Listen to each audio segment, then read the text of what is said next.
Hello' গাইছ, এতিয়া চিম্পুল চাই এটা মাছৰ ৰেচিপি লৈছোঁ। যিহেতু মাছটো ফ্ৰাই কৰি ল'লোঁ আগতে, এইফালে বা বিলাহী মটৰ সকলো ৰেডি কৰি দিলোঁ। লগত আলুটো ধুই থৈছিলোঁ পানীতে, এইফালে পিঁয়াজটো দিছোঁ, পিঁয়াজটো ৰঙচুৱা হ'ব দিছোঁ, লগত আদা নহৰু অকণ থেতালি দিছোঁ।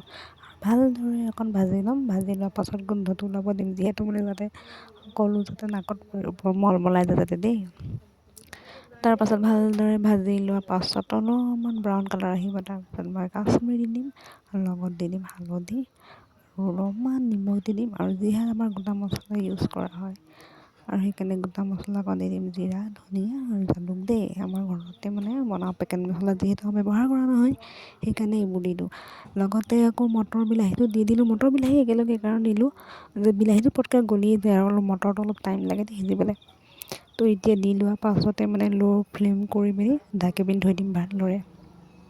ঢাকি থৈ দিয়াৰ পাছত অলপ টাইমৰ পাছত অকণ ঢাকি থৈ আলু চালু দি তাৰ পাছত পানী অকণ দি থৈ দিম আৰু অলপ ঢাকিব দিম। এইফালৰ পৰা দেখিব পাৰিছে উতলি গ'ল, সেইফালে আমাৰ ৰেডি।